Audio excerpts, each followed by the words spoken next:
Burada bu Kuleyn bir şey deyir. Allah başlanğıc beda keyfiyyətinə malikdir. Usul-i Kafi cilt 1 səhifə 289. Nə demək istəyib ki orada? Ümumiyyətlə Rafisi alimlərinin yəni bir qisminin belə bir etiqadı var. Əslində bir qismi deməyək. Ümumiyyətlə bu onların hamısının etiqadıdır. Sonrakılar məsələn müasir rafisilər ilə əvvəlkilər çox fərqlənir. Hətta müasirlər arasında da fərqlər çoxdur. Məqsəd də nədir? Çünki keçmişdəki etiqadlarına əsaslansalar bugün biabır olacaqlar. Ona görə məcbur olurlar tarixin bəzi səhifələrində bəzi etiqadlarının üstündən xətt çəkməyə. Onlar üçün də o etiqadlarının üstündən xətt çəkmək yəni problemli deyil. Çünki onsuz da bu etiqadları yavaş-yavaş yaranır. Quran-ı sünnədən gəlmir baxır. Məsələn, bəda əqdəsi, o əqdə nədir? Yəni Allahın fikir dəyişməsi. Yəni proqram dəyişir. Heç bir şey özündən çıxmır. Yəni məsələn, insan otura özündən belə bir şey fikirləşə bilər, yəni. Mənə gəlir fikirləşə bilməz. Hə. Bəs bu etiqad hardan çıxdı? Bu etiqadın əsası bu oldu. Rafisi etiqadına görə imamət atadan böyük oğula keçir. İmamət atadan böyük oğula keçir. Və İmam Muhammed Baqirin böyük oğlu kim idi? İsmail. İsmail idi və Cəfər-i Sadiq isə ondan kiçik idi. Deməli, Muhammed Baqirdən sonra 6-cı imam kim olmalıydı? Ona görə burada bir dənə şey firqəsi çıxdı, İsmaillər. Şey verdin? Hə. Necə oldu bəs? Axı, bunlara görə Cəfərdir. Düzdür, bəhanə gətirirlər ki, İsmail çünki öldü, ölsə də fərq etməz. Onda onun oğluna keçsin. Onda onun oğluna keçsin. Hə, ona görə burada həmin etiqad ortaya çıxdı ki, yəni proqram dəyişdi. Başa düşdü? Yəni bəda olana deyil. Hə, proqram dəyişdi. Oradan başladı bu etiqad. Olağanüstü gündə proqram dəyişir, etiqad. Qardaş, sən deyirdin, bir qoy desin. Allah Subhanahu adlarında olan Allah ləfsinin, ilah ləfsindən törəndiyini, Allah ləfsi, ha? Və yaxud da başqa adların hansısa ləfslərini törənməsi. Allah Subhanahu əvvəli yoxdur. O adları daima özünə olubdur. Yəni. O vardı, bəs adların hardansa törənməsi ona səbəb edir. Yox, Allahın adları törənməyib adlarsa. Yox, heç sözdən də misal üçün. Kökü. Kökü, Allah ləfsi, ilah kökündən gəlir və bilsən necədir? Adlar, Allah Subhanahu adları. O, birinci, ikinci dərslərdə var bilsən? Yox, hə. Orada məsələn diqqətlə dinləsən, Allahın sifətləri hər sifətə ada dəlalət etmir. Məsələn, Allah, məsələn, danışmaq. Allah danış, amma mütəkəllim deyə, yəni adı yoxdur. Və məsələn, Allah Subhanahu taala, amma adlar isə əksinə. Hər ad bir sifətə dəlalət edir. Yəni bu mənada. Məsələn, Allah Subhanahu Rəhman adı, bu Allahın adıdır. Əzəli və əbədi. Hansı sifətə dəlalət edir? Rəhmət sifətinə. Ona görə alimlər deyirlər, Allah ləfsi bəs hansı sifətə dəlalət edir? Bəziləri deyirlər, ilahlıq. Çünki Allah Subhanahu Teala əzəli və əbədi olaraq ibadətə layiq haqq məbuddur. Deyiblər ki, Allah ləfsi bu sifətə dəlalət edir. Yəni, məbudluq sifətinə. Bəziləri də deyib ki, belə bir sifətə, müstəqil bir sifətə dəlalət etmir və hansı sifətə dəlalət etməyi bizcə məchuldur. Məhz Allah ləfsində. Ona görə bir şey deməyiblər. Amma belə götürəndə inşallah səhih odur ki, iləh məbud sifətinə dəlalət edir. Çünki bu barədə İbn Abbasın sözü var. İnşallah İbn Abbasın sözü varsa, sahabəli də sözü bizim üçün bu məsələdə hüccətdir. Düz sələflərdən bəziləri məcaz deyir. Nəyə məcaz deyir? Məsələn, bu sələflər nəyə məcaz deyir? Yəni, ümumiyyətlə, yəni sələflərdən deyiblər ki, yəni dilçilikdə məcaz var. Məsələn, İbn Teymiyyə rəhməhullah, İbn Qeym olsun, Abu İshaq olsun, məsələn, Abul-Fadl Ət-Tamim olsun, Həmbəlilərdən, Əşhəb Əbul-Qasım olsun, Maliklərdən və qeyriləri. Onlar deyiblər, dilçilikdə məcaz yoxdur. Aydındır. Amma kimlər ki, deyiblər, Əhlüsünnədən məcaz var, onlar Allah Subhanahu taala ad və sifətlərində məcaz deməyiblər. Çünki onlar ağıl sahibləri olublar. Onlar məcaz dilçilikdə məcaz var desələr də, bilirlər axı məcazda birinci, ikinci qoyuluş zad məsələləri var və bu qeybi məsələlərə girmir. Və qeybi məsələlərə girdi, girmədi, bu qeydlədiyim 4 qaydana tətbiq ediblər məcazı. Yəni bir şeyə məcaz deyəndə 4 dənə qaydanı gətiriblər. Yəni hətta qəbul etsək belə məcazı 4 qayda yanında olmalıdır. Vəssalam. Sual vermək var. Elə çıxır heç nə deməyiblər. Qardaş kimi sualını Əsma və sifətlər var da. Bir dənə sual verməsin. Mən əvvəlki dərslərdə olmamışam, amma bu atmışam. Sizin dərsdə dediniz ki, bu rafizlərin, yəni alimlərin səhəfinə görə 34 səhifəlik nəsə var, 32 səhifəlik. O necə əldə eləmək olar? İnşallah hazır olanda verəcək. Yəni belə məzəndə var. sual vermək var.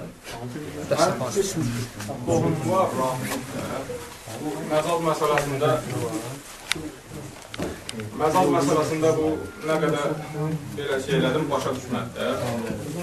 Deyir ki, onlar oxşadırlar, axı deyirəm ki, məsəl üçün sən aslan kimi olansan. Burada deyir, belə şeylər gətirirlər. Mən onu deyirəm ki, bir dənə su olsa içərdik. Deyir ki, şu andan bir dənə su alır. Sual verdim ki, deyirəm, bunu hardan aldın? Deyir ki, dükkandan. Deyim, gəbər gedək. Getdik dükkanın qabağına, vurdum, dedim ki, dükkana bunu səndən alırım. Səs çıxmırdı, dükkanına cavab verəsdir. Deyirəm, bəs deyirsən ki, dükkandan aldın. Deyir ki, dükkanda dayandakı, yəni girdim içərdən aldım da. Deyirəm, girdin içəri kimdən aldın? Deyir ki, satıcıdan. Deyirəm, görsən, amma mənə deyirsən ki, dükkandan aldın. Dükkan dayanda məqsədin nə idi? Yəni, bu bəllidir ki, satıcıdan almışsın. Bəli. Yəni, inşallah bunu belə şeylər onlara demək olar da. Qardaşla söhbət edəndə deyir ki, əli ilə göstərir, deyir qiyamət günü Allah Subhanahu yeri əlinin içində olduğunu sizə saxlayacaq. Məsələn, ona deyə bilərsən ki, onu göstərmə yenə. Bu cür göstərmə. Və yaxud da ki, Allah 2 barmağı ilə belə eləyər, dağlar. Yəni, bu göstərmək kimi göstərir, yoxsa ona demək başı... Yaxşıdır ki, göstərməyəsən əlinə. Yəni, bax, burada əslində belə götürəndə belə bir problem yoxdur. Problem, yəni, ola da bilər, olmaya da bilər. Çünki, yəni, Peyğəmbər sallallahu aleyhi ve sellem dedi ki, siz qiyamət günü Allah subhanahu talanı görəcəksiniz, necə ki, bulutsuz havada günəşi, ayı gördüyünüz kimi. İndi burada Peyğəmbər sallallahu aleyhi ve sellem günəşi, ayı Allaha bənzətdi, bənzətmədi. Misal idi ki, yəni necə görürsünüzsə, o cür aydın açıq görəcəksiniz. Yəni bu mənada misal kimi gətirsə, çünki insan nuzul deyəndə əlini belə aşağı sala bilər, məqsədi o olar ki, nuzuldan, yəni məqsəd budur. Başa salmaq üçün. Keçən dərslərdə də bir məsələ qalmışdı. Bəzi qardaşlar onu məndən soruşublar, çox-çox soruşublar. Əhl-i təkil, əhl-i təfiz. Mən dedim ki, maturidilər bu etiqaddadır. Yəni, bunu biraz qısa deyim.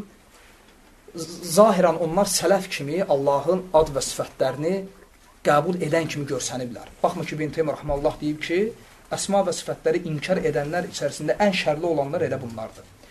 O bir şey deyim. Bir var ləfz,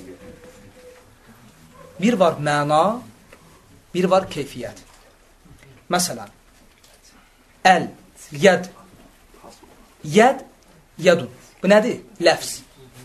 Bir də o yəd kəlməsinin mənası, yəni o hansı mənanı ifadə edir və nuzul hansı mənanı ifadə edir, istava hansı məna, üçüncü nədir? Keyfiyyət. Yəni əlin keyfiyyəti, nuzulun keyfiyyəti, istavanın keyfiyyəti.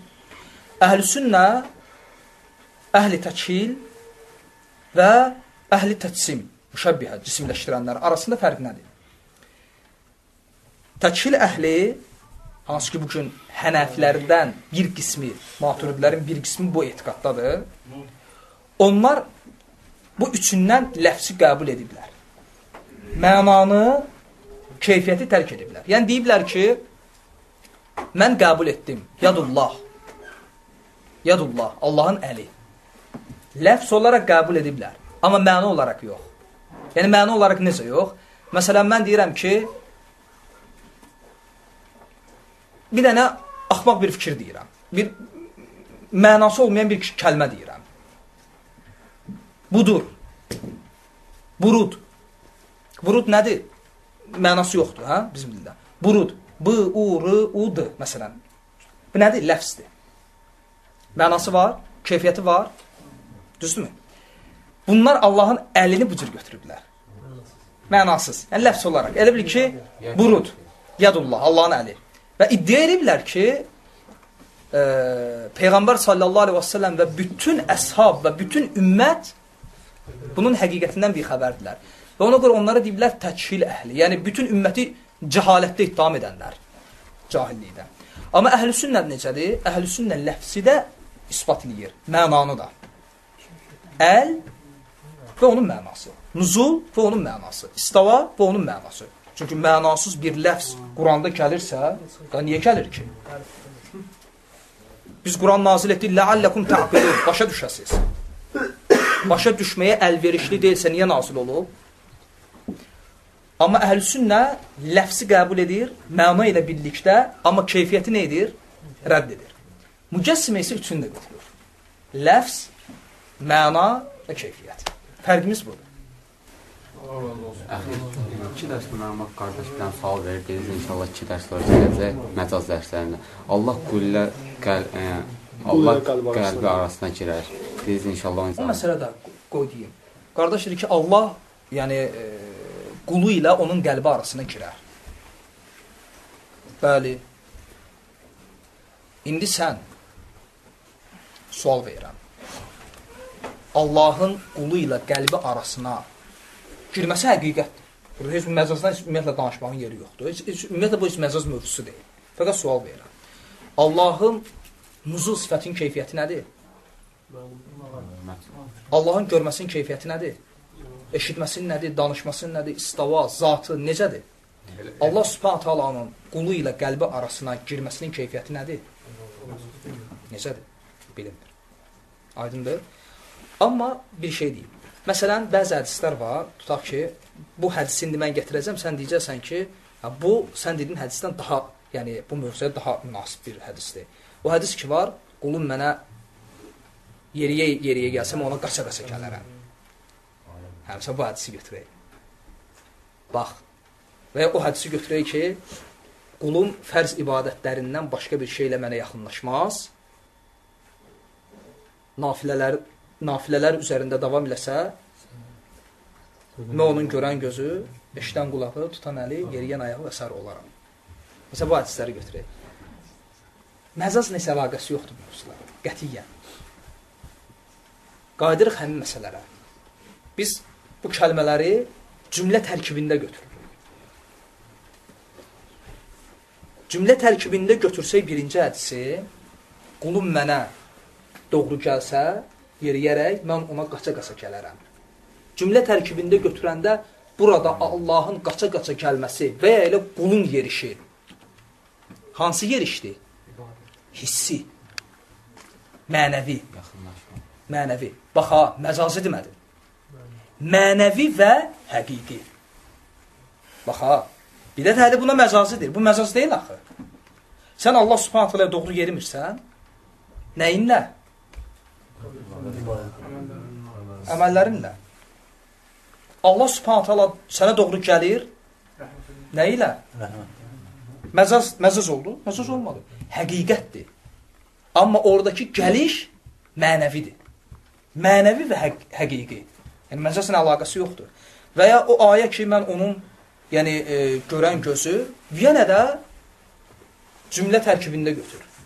Yəni, o mənimlə görər. Mənimlə danışar, mənimlə yeriyər. Yəni, وَهُوَ مَعَكُمْ اَيْنَمَا كُنْتُمْ وَاللّٰهُ بِمَا تَعْمَلُونَ بَصِرٌ. Harada olsa, daima məni öz yanında bilər. Çünki ayənin davamına bax və deyir, məndən nə istəsə verərəm. Mənə sığınsa, ona sığınacaq verərəm. Yəni, aydındır. Ona görə bu şeylər cümlə tərkibində götürülür. Heç biri də məcaz deyil bunu, hamısı həqiqətdir. Fəqət eləsi var ki, hissidir, eləsi var mənəvi. Vəssalam. Bizim alimlər nəyə görə tövhidi 3 yerə bölüblər? Çünki hərdən bir ondan da bidət əhli danışır. Tövhidi 3 yerə bölüblər deyəndə ki, biz axı necədir? Ümumiyyətlə şəriətdəki qaydalar ki var. Bir qayda ki, Quran və sünnə əsasında ortaya çıxıbsa, o qayda şəriətin qaydasıdır. Bir qayda ki, Quran və sünnə əsasında ortaya çıxmayıbsa, o şəriətin qaydası deyil. Və məsələn, biz Quran-ı Kərimə baxsaq, biz görəcəyik ki, tövhid 3 hissədir. Məsələn, Allah Subhanahu Taala'nın varlığı barəsində danışan ayələrə bax. Danışılır bir Allahın adlarından, sifətlərindən, düzdürmü? Danışılır Allah Subhanahu Taala'ya ibadətdən, bir də rububiyyətdən. Hələ Fatihə surəsi Elhamdülillahi Rabbil aləmini götürsə, üçün də dəlili oradadır. Elhamdülillahi Rabbil aləmin. Məsələn, Elhamdu bu Allahın ismidir. İsmidir də. Allahın isminin dəllidir. Əsma və sifətlərin dəllidir.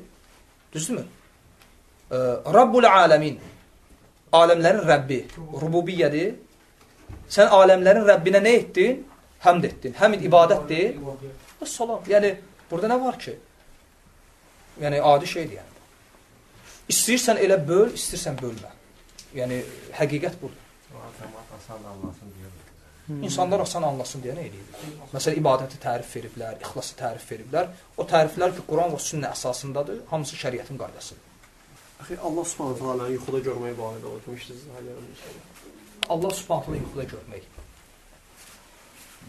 Buna oxşar başqa hədislər də var. O düzdür, həmin hədislər demirəm. Gələn dərslərdə ola bilsin, qeyd edərəm. Amma bu barədə bir şey deyim ki, bu müqayyət gəlib. Mütləq olaraq gəlməyib. Mütləq olaraq gəlməyib. Yəni, yuxu həqiqətdir, yoxsam yox. Sür var da, yox. Yəni, yox, o məndə yox. Yəni, görünüş olaraq, rüyyət olaraq həqiqətdir, yox, həqiqət deyil. Düzdürmü? Həqiqət olmadığına görə yuxuda Allahı görmək, yəni, burada müşkül məsələ yoxdur. Məsələn, bir insan desə ki, mən Allah Subhanahu Taala'nı məsələn yuxuda gördüm, belə bir şey və təsvir edir. Və o dedi ki, mən Allaham və xitab elədi sənə. Sən deyə bilərsən, mən Allahı gördüm.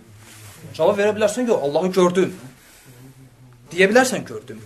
Sən gördüyün Allah idi? Yox, çünki yuxu həqiqət deyil. Müqayyətdir. Bu ərəb dilçiliyində də var belə şeylər. Məsələn, bir misal deyim.